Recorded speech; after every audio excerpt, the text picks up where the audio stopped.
রবীন্দ্রনাথের প্রেমের কবিতায় সাধারণত আধ্যাত্মিক ছোঁয়া থাকে।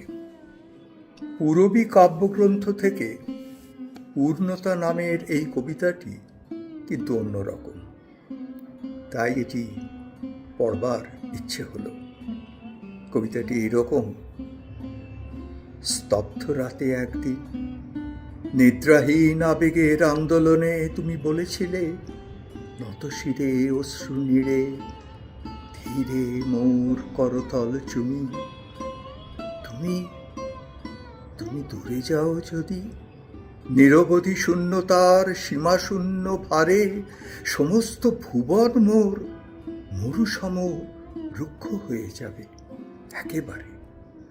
আকাশ বিস্তীর্ণ ক্লান্তি সব শান্তি চিত্ত হতে করিবে হরণ, নিরানন্দ নিরালোক স্তব্ধ শোক মরণের অধিক মরণ।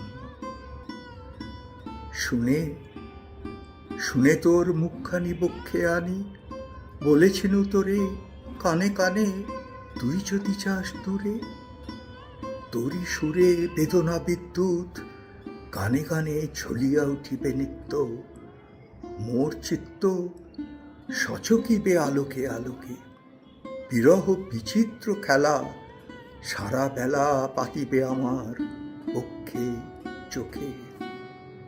তুমি খুঁজে পাবে প্রিয়ে দূরে গিয়ে মর্মের নিকটতম দ্বার, আমার ভুবনে তবে পূর্ণ হবে তোমার চরম অধিকার। দুজনের সেই বাণী কানাকানি শুনেছিল সপ্তর্ষির তারা, রজনীগন্ধার বনে ক্ষণে ক্ষণে বয়ে গেল সে বাণীর ধারা।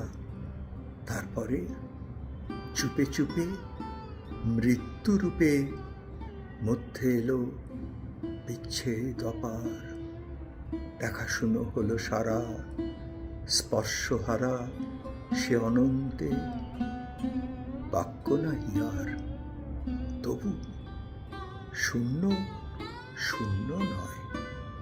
ব্যথাময় অগ্নিবাষ্পে পূর্ণ সে গগন, একা একা সে অগ্নিতে দীপ্ত গীতে সৃষ্টি করি স্বপ্নের ভুবন।